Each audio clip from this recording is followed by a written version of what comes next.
Formación de palabras. Clases de palabras según su estructura. Por una parte tenemos palabras simples.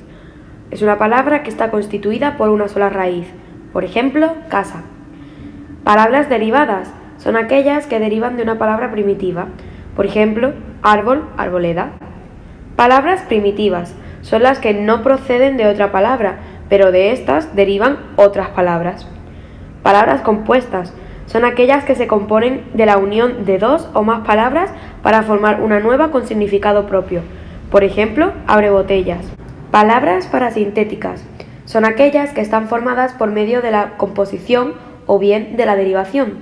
Una palabra parasintética está formada por dos o más palabras básicas o primitivas, o bien una palabra transformada que se vale del uso de prefijos y sufijos.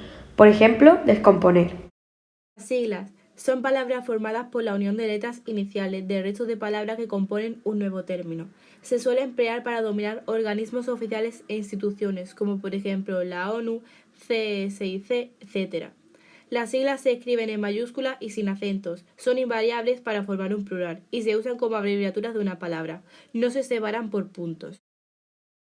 Ahora voy a explicar los acrónimos. Es un tipo de sigla, es decir, todos los acrónimos son siglas, pero no todas las siglas son acrónimos. La acronomía consiste en la formación de palabras uniendo normalmente la primera letra o las primeras letras de otras, y en ocasiones también las letras finales. Por ejemplo, pulsar, del inglés Pulsating Star, Banesto, de Banco Español de Crédito. Respecto a la ortografía, los acrónimos de menos de 4 letras se escriben en mayúscula, los de más de 4 letras se escriben con mayúscula en la primera letra, y los acrónimos incorporados al idioma, o sea, son ya de palabras de uso común, se escriben en minúscula y con tilde si la llevaran, según las normas de acentuación. El acortamiento de palabras consiste en acortar palabras por el final normalmente. Es un proceso empleado en muchas palabras de uso común, que en realidad son una abreviación de otra más larga, como bolígrafo, motocicleta, etc.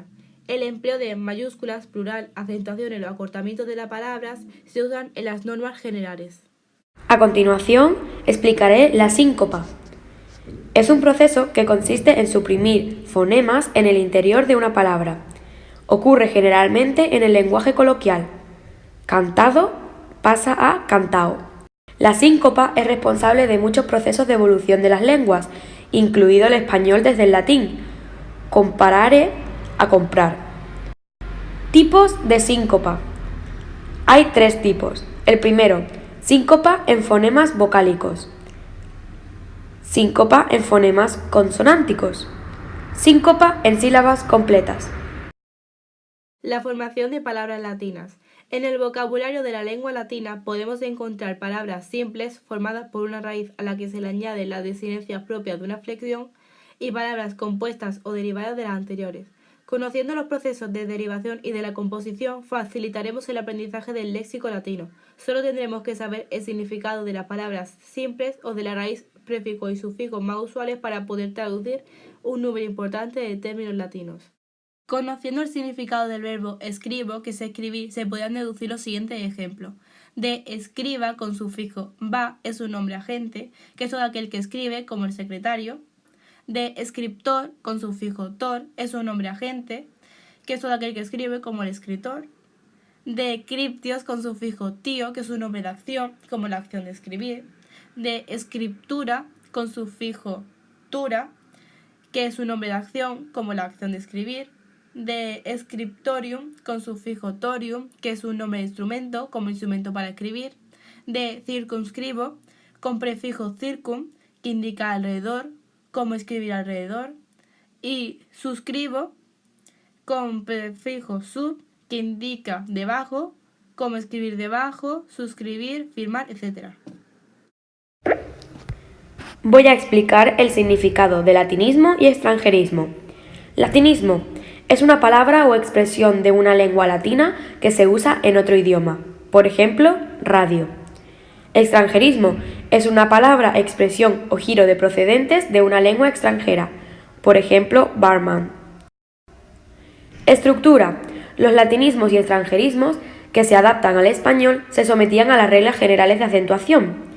Los latinismos que no tenían entrada en los diccionarios académicos no estaban aceptados, por lo que se escriben sin tilde y con resalte tipográfico.